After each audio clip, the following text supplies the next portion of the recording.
अस्सलाम वालेकुम एवरीवन, उम्मीद है आप सब खैरियत से होंगे। मेरा नाम अब्दुल राफ़ है और आज की वीडियो में हम लोग ब्लॉकचेन के बारे में पढ़ेंगे। मोस्ट प्रोबेबली आप लोगों ने जो है बिटकॉइन या क्रिप्टो करेंसीज़ के बारे में सुना होगा, जो कि ब्लॉकचेन की वजह से ही पॉसिबल हो सकी हैं। लेकिन ब्लॉकचेन जो है सिर्फ जो है क्रिप्टो करेंसीज़ या बिटकॉइन तक ही लिमिटेड नहीं है। इसको हम कहाँ कहाँ यूज़ कर सकते हैं, कौन कौन सी प्रॉब्लम हमारे पास ये सॉल्व करने के लिए मदद कर रही है, इसको जानने के लिए हम लोग को जो है ब्लॉकचेन की टेक्नोलॉजी को सही तरह समझना होगा। तो इस वीडियो में हम लोग यही देखेंगे ब्लॉकचेन है क्या और ये किस तरह वर्क कर रही है। तो चलिए फिर वीडियो स्टार्ट करते हैं।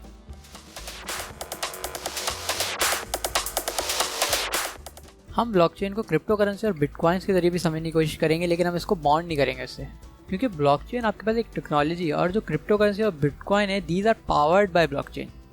इन दोनों के डिफरेंस को अगर मैं एलैबोरेट करने की कोशिश करूँ तो इसकी मैं एग्जांपल ये दे सकता हूँ कि जैसे कि आपके पास एक इंजन है और एक कार है। ये मैकेनिकल इंजन जब हमारे पास इन्वेंट हुए तो ये एक रिवॉल्यूशनाइज इन्वेंशन थी, जिसकी मदद से हम लोगों ने कार से लेकर ट्रेन और हवाई जहाज से लेकर शिप्स तक बनाई।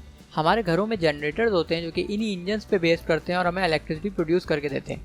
तो इस एग्जांपल से हमें बात समझ आती है कि हम इंजन को जो है किसी कार से बाउंड नहीं कर सकते, और एक इंजन जैसी इन्वेंशन के यूज़ केसेस जो है बेशुमार हैं। इसी तरह हमारे पास इलेक्ट्रिसिटी ने पूरी दुनिया को रिवॉल्यूशनाइज करा। मैं इलेक्ट्रिसिटी के जरिए अपना जो कंप्यूटर ऑपरेट कर रहा हूँ, अपना मोबाइल चार्ज कर रहा हूँ, लेकिन इसका मतलब यही नहीं है कि सिर्फ इसी से बाउंड कर दें हम इसको। सेम यही डिफरेंस हमारे पास ब्लॉकचेन और बिटकॉइन में। और ब्लॉकचेन का पोटेंशियल जो है क्रिप्टो करेंसी से कहीं ज़्यादा है। हम इसको और भी बहुत सारी जगहों पे इस्तेमाल कर रहे हैं और अभी तक हम लोग इसके यूज़ केसेस जो है तलाश ही कर रहे हैं कि हम कहाँ कहाँ इसको इस्तेमाल कर सकते हैं और किस किस इंडस्ट्री को जो है इससे फ़ायदा हो सकता है। तो अब हम जो है सवाल पे आते हैं कि आखिर ब्लॉकचेन क्या है। ब्लॉकचेन को अगर हम सिंपली देखें तो एक डेटाबेस है, लेकिन एक ट्रेडिशनल डेटाबेस और ब्लॉकचेन में फ़र्क ये है कि कोई सेंट्रल अथॉरिटी ब्लॉकचेन को कंट्रोल नहीं करती।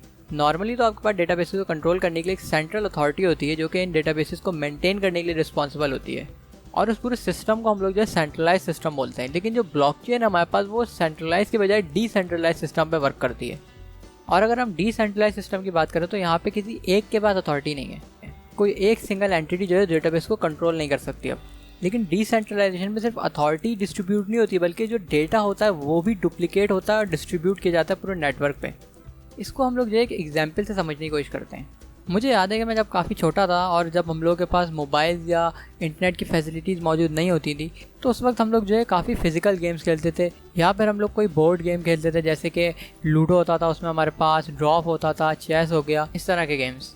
उसमें मुझे पर्टिकुलरली एक गेम याद है जिसमें 4 पार्टिसिपेंट होते थे खेलने वाले, और इस गेम को हम बादशाह का वजीर इस तरह कुछ करके बोलते थे। और ये गेम हमारे पास जो एक पॉइंट बेस्ड गेम था। वज़ीर की पर्ची जिसके पास आती थी उसको चोर और सिपाही को गैस करना होता था, और सही या गलत गैस करने की बेस पे जो है इसको कुछ पॉइंट्स मिलते थे। इसी तरह जो है सब पार्टिसिपेंट को कुछ ना कुछ पॉइंट्स मिलते थे, और वो पॉइंट्स हम लोग जो है किसी रजिस्टर में नोट कर रहे होते थे। तो सपोज़ कर लेते हैं हम लोग, हमारे पास 4 पार्टिसिपेंट्स हैं। इसमें एक अली है, एक नदीम है, एक फैसल है और एक जो है इमरान है। हम फर्दर ये अज्यूम करते हैं कि अली जो है उसके पास एक नोटबुक है और वो जो है सब पार्टिसिपेंट के जो पॉइंट्स हैं उनको स्टोर कर रहा है अपने पास। यहाँ एक बात ज़रूरी है कि अली जो है आपका वो ईमानदार हो और जो है कोई गड़बड़ी ना करे पॉइंट्स स्टोर करने में। लेकिन भाई हम लोग इंसान हैं और गेम में जो है अक्सर चीटिंग हो जाती है। सपोज़ करें कि अली हारने लगता है और वो चुपचाप से जो है अपने पॉइंट्स को जो है इंक्रीज़ कर देता है नोटबुक में, या फिर वो नोटबुक ही फाड़ देता है और कहता है भाई मैं नहीं खेल रहा। और अगर ऐसा होता है तो दूसरे पार्टिसिपेंट ने आपके पास वो कुछ नहीं कर सकते, क्योंकि नोटबुक जो है अली के पास है भाई, और सारा का सारा रिकॉर्ड भी वही मेंटेन कर रहा है और जब चाहे वो उसको अपनी मर्ज़ी से मैनिपुलेट कर सकता है। ये जो मैंने आप लोगों को एग्जांपल दी है एक सेंट्रलाइज सिस्टम की एग्जांपल है, क्योंकि यहाँ एक ही के पास अथॉरिटी है इस रिकॉर्ड को मेंटेन करने की, और वो हमारे केस में जो अली है। ऐसे जितने भी सिस्टम्स होते हैं आपके पास सेंट्रलाइज, वो बेस ही ट्रस्ट पे करते हैं। इसमें आपको किसी सेंट्रल अथॉरिटी को ट्रस्ट करना पड़ता है, और ये सिस्टम्स आपके पास जो है काफ़ी हद तक वल्नरेबल भी होते हैं। इनको हैक किया जा सकता है और ये सेंट्रल अथॉरिटी के बगैर वर्क ही नहीं कर सकते बिल्कुल। अगर फ़र्ज़ करें कि इस तरह उनका सिस्टम कॉम्प्रोमाइज़ हो जाता है या फिर वो लीव कर जाते हैं, आप फिर जो है कुछ भी नहीं कर पाते। अब हम दोबारा से अपनी एग्जांपल की तरफ वापस आते हैं और देखते हैं कि जो सेंट्रलाइजेशन ने प्रॉब्लम्स क्रिएट करी हैं, क्या हम उनको सॉल्व कर सकते हैं, कोई और मेथड है ऐसा एफिशिएंट जो इस डेटा को स्टोर करने के लिए हम यूज़ कर सकें। और इस सवाल का जो हमारे पास आंसर है वो है डिसेंट्रलाइजेशन। डिसेंट्रलाइजेशन क्या करता है? डिसेंट्रलाइजेशन इसी अथॉरिटी को जो है डिस्ट्रीब्यूट कर देगा। इसको भी जो है हम अपनी एग्जांपल से समझते हैं और यहाँ पे अज्यूम करते हैं कि इस बार जो है हम लोग किसी एक को जो है कंट्रोल नहीं दे रहे कि वो इस गेम के हमारे पॉइंट्स स्टोर करे, बल्कि अब हम सब इंडिविजुअली अपने पास एक रजिस्टर को मेंटेन कर रहे हैं और उसमें सारे के सारे पॉइंट जो है स्टोर कर रहे हैं। तो इससे हमारे पास जो है फ़ायदा क्या होगा? अज्यूम करें अब जो है अली दोबारा से जो है कोई चीटिंग करने की कोशिश करता है और अपने पॉइंट जो है गेम में अपने पास इंक्रीज़ कर लेता है। लेकिन अब अगर वो इंक्रीज़ करेगा तो हमें पता चल जाएगा, क्योंकि हम लोग अपने पास भी जो बाकी सारे पार्टिसिपेंट्स हैं वो भी अपने पास उन्हीं सेम पॉइंट्स को जो है स्टोर कर रहे हैं। तो अब जो है बाकी सारे जो पार्टिसिपेंट्स हैं या गेम खेलने वाले हैं बोल सकते हैं कि भाई ये तुम्हारा रिकॉर्ड करप्टेड है और हम इसको एक्सेप्ट नहीं करेंगे, तो वो इसको रिमूव कर सकते हैं और रिजेक्ट कर सकते हैं आराम से। और सपोज़ करें इस बार अली अगर दोबारा से हारने के बाद जो है नोटबुक फाड़ देता है, तो इससे हमें कोई फ़र्क नहीं पड़ेगा क्योंकि हमारे पास भी अब उसी सेम डेटा की एक कॉपी मौजूद है। तो इससे हमारे पास जो है डेटा लॉस नहीं होगा क्योंकि इस बार हमने जो है इसको डिस्ट्रीब्यूटेड फॉर्म में सेव करा है। साथ ही साथ अगर फ़र्ज़ करें हमारे पास कोई पार्टिसिपेंट जो है किसी दिन खेलने नहीं भी आता है, तो हमें उसकी ज़रूरत नहीं है, हम उसके बगैर भी जो है रिकॉर्ड मेंटेन कर सकते हैं और पॉइंट जो है बगैर किसी रुकावट के जो है स्टोर कर सकते हैं। इस डिस्ट्रीब्यूटेड सिस्टम की वजह से अब हमारे पास जो है अगर फ़र्ज़ करें कोई पार्टिसिपेंट चीट करना चाहता है और अपने पॉइंट्स को जो है इंक्रीज़ करना चाहता है, तो अब वो सिर्फ अपने रजिस्टर में पॉइंट चेंज करके अचीव नहीं कर सकता, क्योंकि उसको बाकी सारे जो पार्टिसिपेंट हैं उनके रजिस्टर्स को भी अपडेट करना होगा, उनके रजिस्टर्स में भी चेंजेस करनी होगी, वरना सिंपली जो दूसरे पार्टिसिपेंट्स हैं वो उसकी चेंजेस को जो है रिजेक्ट कर देंगे। तो अब इस सिस्टम को हैक करना ज़्यादा मुश्किल है, क्योंकि यहाँ पर आपको जो है सिर्फ एक सेंट्रल अथॉरिटी को हैक नहीं करना है, बल्कि जो कोई भी सिस्टम का हिस्सा है उन सबको आपको हैक करना पड़ेगा, और यही काम जो है इंतहाई मुश्किल है। इसी तरह अगर हमें पार्टिसिपेंट के लिए न्यू पॉइंट्स ऐड करने होंगे, तो सारे के सारे पार्टिसिपेंट जो हैं वो अपने रजिस्टर में एक एंट्री करेंगे। तो ये जो पूरा सिस्टम मैंने आपको डिफाइन करा है, इसी को हम जो है डिसेंट्रलाइज सिस्टम बोलते हैं। तो अब हम देखते हैं कि ये जो मैंने आपको चीज़ें बताई हैं ये सारी ब्लॉकचेन पे कैसे अप्लाई होती हैं। मैंने आपको बताया कि ब्लॉकचेन एक डिसेंट्रलाइज डेटाबेस है। तो अब आप इमेजिन करें कि जो मैंने एग्जाम्पल ली जिसमें नोटबुक हम लोग इस्तेमाल कर रहे थे, हम उसको जो है कंप्यूटर से रिप्लेस कर दें, तो ये नेटवर्क अब एक कंप्यूटर्स का नेटवर्क बन जाएगा।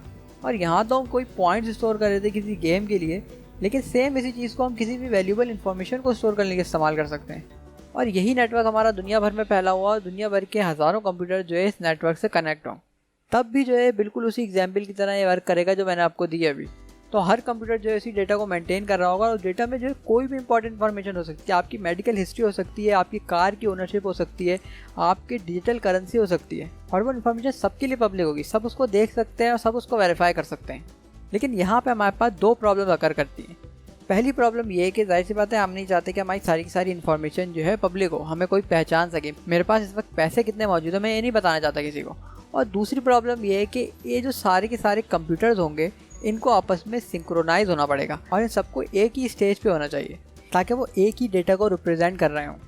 और इसी प्रॉब्लम को सॉल्व करने के लिए हमारे पास है क्रिप्टोग्राफिक हैश फंक्शन। अब देखते हैं हम पहले तो क्रिप्टोग्राफिक हैश फंक्शन होते क्या हैं। फंक्शन से मेरा मतलब यहाँ पे एक कंप्यूटर कोड है या मैथमेटिकल इक्वेशन है जो कुछ इनपुट लेके ख़ास आउटपुट आपको जनरेट करके दे। जो हैश फंक्शन है हमारे पास वो ख़ास तरह के फंक्शन हैं।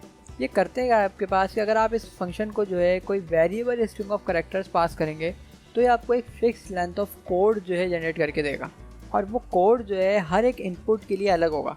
और इसमें जो है इनपुट की लेंथ मैटर नहीं करती है, मतलब आपके पास जो है एक पूरी बुक आप इनपुट दे सकते हैं, आप सिर्फ एक जो है नाम अपना इनपुट दे सकते हैं, आप अपना बायोडाटा इनपुट दे सकते हैं, कुछ भी हो सकता है आप उसको इनपुट दे सकते हैं, और वो आपको एक फिक्स जो है लेंथ का कोड जनरेट करके देगा जो बिल्कुल रैंडम होगा। फर्स्ट करें अगर आप जो है जो आपने इनपुट दिया उसमें आप एक भी डॉट का इजाफा करते हैं तो आपके पास जो रैंडम कोड जनरेट होगा वो बिल्कुल ही डिफरेंट हो जाएगा, मतलब मिलता जुलता नहीं होगा पुराने वाले से। एक आपने डॉट चेंज कराया अगर तो बिल्कुल रैंडम और कम्प्लीटली डिफरेंट होगा। और इस कोड को इसके इनपुट तक ट्रेस करना जो है इम्पॉसिबल है, हम ये ट्रेस नहीं कर सकते कि वो कौन सा इनपुट था जिसने इस कोड को जनरेट किया है। और जब आप जो सिमिलर इनपुट देंगे उस फंक्शन को तो आउटपुट भी हमेशा सिमिलर ही होगा। सपोज़ करें मैं अगर अपना नाम अब्दुल राफी जो है इस फंक्शन को इनपुट दे रहा हूँ, तो जब भी मैं इस फंक्शन को वो इनपुट दूंगा तो जो आउटपुट होगा वो हमेशा जो है सिमिलर रहेगा, वो कभी भी वेरी नहीं करेगा। और इसी फंक्शन को हम लोग हैश फंक्शन बोलते हैं। इसके हमारे पास काफ़ी सारे यूज़ केसेस हैं जिसमें हम लोग इसको इस्तेमाल करते हैं और हमारे पास इंपॉर्टेंट है ये। जैसे कि नेटवर्क पे हम लोग कोई फाइल ट्रांसफ़र कर रहे हैं तो हम उसका एक हैश जनरेट कर सकते हैं, और जो यूज़र उसको रिसीव करता है वो भी उसका एक हैश जनरेट कर सकता है, और फिर हम लोग उन दोनों हैशेस को कंपेयर कर सकते हैं। तो वो हैशेस अगर सेम है बिल्कुल तो इसका मतलब ये है कि आपकी फ़ाइल के साथ कोई चेंजिंग नहीं हुई है और सिमिलर फाइल है बिल्कुल। लेकिन अगर वो डिफरेंट है, इनमें एक डॉट का भी फ़र्क होगा, तो आपका हैश बिल्कुल ही डिफरेंट जनरेट होगा। लेकिन इसी एक्शन को हम लोग ब्लॉकचेन में कैसे इस्तेमाल करेंगे। हमने प्रीवियसली जो इशू देखा जिसमें हमारे पास आइडेंटिटी का इशू था कि प्राइवेट नहीं थी, तो उसमें ये कर सकते हैं कि हम यूज़र को जो भी नेम बायोडाटा इन्फॉर्मेशन है उसको हम एक हैश फंक्शन से गुजार सकते हैं और उसका एक जो है कोड जनरेट कर सकते हैं, और वो जो है किसी यूज़र की आइडेंटिटी के तौर पे इस्तेमाल की जा सकती है, और उसको ट्रेस बैक भी नहीं कर सकता कोई कि वो किस यूज़र की है। लेकिन फ़र्ज़ करें अगर वेरीफाई करने की ज़रूरत पड़ जाती है कि ये कोड किस बंदे का है और कोई प्रूफ करना चाहता है कि इसको भाई ये मेरा कोड है, तो वो इस चीज़ को आराम से प्रूफ कर सकता है क्योंकि सिर्फ उसी को वो इनपुट्स पता हैं जिसके ज़रिए कोड उसने क्रिएट करा है। तो ब्लॉकचेन पे भी यही हम लोग हैश कोड यूज़ करते हैं, और ये यूज़र की एनोनिमस आइडेंटिटी होती है। साथ ही साथ हमारे पास जो दूसरी प्रॉब्लम थी जिसमें हमें पता लगाना था कि जो नेटवर्क पे हमारे पास दूसरे सिस्टम्स कनेक्टेड हैं वो सारे के सारे एक ही डेटा को रिप्रेजेंट कर रहे हैं, तो वो भी जो है अपने सारे डेटा का एक हैश क्रिएट कर सकते हैं। और वो ऐसी बात है, अगर सब कंप्यूटर जो है एक ही डेटा को स्टोर कर रहे हैं तो हैश भी जो जनरेट होगा वो सिमिलर हैश जनरेट होगा। तो इस तरह पता चल जाएगा सारे के सारे कंप्यूटर की नेटवर्क में स्टेट जो है बिल्कुल सिमिलर है और वो एक ही रिकॉर्ड को रिप्रेजेंट कर रहे हैं। तो यही वो फंडामेंटल चीज़ें हैं जिसके ज़रिए हम ब्लॉकचेन बना सकते हैं। अगर अब हम लोग जो है अपनी एग्जाम्पल में दोबारा वापस आएँ और इमेजिन करें हम किसी गेम के पॉइंट स्टोर करने के बजाय जो है ये स्टोर करेंगे किसी के पास कितने पैसे हैं। तो इस सिस्टम में फंस करें अली हमारे पास जो है ट्रांसफ़र करना चाहता है भाई 1000 रुपये नदीम को, तो वो नेटवर्क पे सबको बता देगा कि मैं 1000 रुपये जो है नदीम को ट्रांसफ़र कर रहा हूँ। इसके बाद जो नेटवर्क पे सारे के सारे कंप्यूटर्स होंगे वो अली की बात सुनने के बाद उसके अकाउंट में से 1000 रुपये के माइनस करेंगे और जो है वो नदीम के अकाउंट में 1000 रुपीज़ ऐड कर देंगे। और इसको हम जो एक ट्रांजेक्शन बोलते हैं। ट्रांजेक्शन से मेरा मतलब ब्लॉकचेन के पर्सपेक्टिव में तो सिर्फ कोई डेटा राइट करना है ब्लॉकचेन पे, लेकिन हम जो ट्रांजेक्शन परफॉर्म कर रहे हैं वो बेसिकली एक पेमेंट ट्रांजेक्शन है। तो क्रिप्टो करेंसीज के पर्सपेक्टिव में जो है ये एक फाइनेंशियल ट्रांजेक्शन बन जाती है। तो इसी तरह जब किसी को कोई अमाउंट ट्रांसफ़र करना हो किसी दूसरे यूज़र को, तो बस वो ऐलान कर देगा भाई मैं ट्रांसफ़र कर रहा हूँ इतना अमाउंट इस यूज़र के अकाउंट में, और नेटवर्क पे जो सारे के सारे कंप्यूटर्स होंगे वो इस इन्फॉर्मेशन को अपने पास जो है स्टोर कर लेंगे। एक बात यहाँ पे इंपॉर्टेंट है जो कि ब्लॉकचेन के कॉन्सेप्ट को समझने की ज़रूरी है कि ब्लॉकचेन में डेटा हमारे पास कभी भी चेंज नहीं होता है। हम सिर्फ न्यू रिकॉर्ड एंटर कर सकते हैं या न्यू ट्रांजेक्शन परफॉर्म कर सकते हैं, लेकिन जो पुराने जो रिकॉर्ड मौजूद हैं उसको हम चेंज नहीं कर सकते। तो यहाँ पे जैसे अगर अली ने जो है नदीम को ट्रांसफ़र करे 1000 रुपये, लेकिन अगर अब दोबारा से नदीम जो है वापस अली को पैसे ट्रांसफ़र करना चाहता है 1000 ही रुपये, तो हम एक और न्यू ट्रांजेक्शन रन करेंगे जिसमें ये लिखा होगा कि नदीम अब जो है ट्रांसफ़र कर रहा है 1000 रुपीज़ अली को। तो इस पूरे सिस्टम के जरिए जो हम एक इनविजिबल मनी ट्रांसफ़र कर रहे हैं जो कि एग्जिस्ट नहीं करती है फिजिकली रियल वर्ल्ड में, लेकिन हमारे पास डिजिटली एग्जिस्टेंस है उसकी, और हम इसको बिल्कुल भी किसी रियल मनी की तरह ही इस्तेमाल कर सकते हैं। और इसी को हम लोग बोलते हैं डिजिटल करेंसी या बिटकॉइन या क्रिप्टो करेंसी जितनी आपके पास मौजूद है वो सब इसी टेक्नोलॉजी पे वर्क कर रही हैं और इसी तरह वर्क कर रही हैं। तो अब अगर मैं आपको एक 2 लाइन की डेफिनेशन दूं ब्लॉकचेन की तो क्या होनी चाहिए? Blockchain is a decentralised digital ledger distributed across the entire network of computers in a blockchain which is immutable and can not be hacked और टेम्पर्ड विद।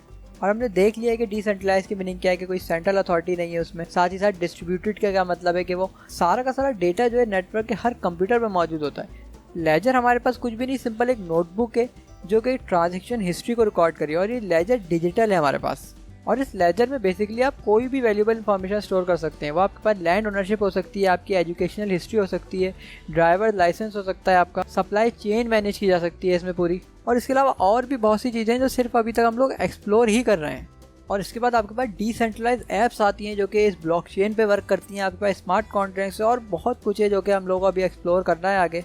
तो मैंने इंशाल्लाह इस चैनल पे इस टेक्नोलॉजी पे बिल्कुल डीप डाइव लगानी है और हम लोगों ने देखना है कि हम लोग अपनी क्रिप्टो करेंसीज कैसे क्रिएट कर सकते हैं, इस टेक्नोलॉजी को कैसे इस्तेमाल कर सकते हैं, डिसेंट्रलाइज एप्लीकेशन कैसे बिल्ड कर सकते हैं इसके ऊपर, और भी बहुत कुछ। तो अगर आप लोग ये सब कुछ सीखना चाहते हैं तो आप लोग चैनल को सब्सक्राइब करें, और अगर आपको वीडियो पसंद आई है तो इसको भी लाइक करें। इंशाल्लाह आने वाली वीडियोस में इसको और देखेंगे, क्योंकि इस वीडियो में हमारा फोकस जो मेन था वो ब्लॉकचेन की बेसिक अंडरस्टैंडिंग लेना था कि व्हाट इज ब्लॉकचेन। लेकिन इंशाल्लाह नेक्स्ट वीडियो में हम लोग देखेंगे कि हाउ ब्लॉकचेन वर्क्स। इसको जरा थोड़ा और डिटेल में पढ़ेंगे। जो इम्यूटेबिलिटी है, मतलब जो कि डेटा चेंज नहीं होता है ब्लॉकचेन में, वो कैसे वर्क कर रहा है, वो भी हैशिंग के ही जरिए होता है। तो ये सारी चीज़ें हम लोग डिटेल में पढ़ेंगे। तो जब तक के लिए मुझे इजाज़त दीजिए, इंशाल्लाह नेक्स्ट वीडियो में आपसे मुलाकात होगी। अपना ख्याल रखिएगा। अल्लाह हाफ़िज़।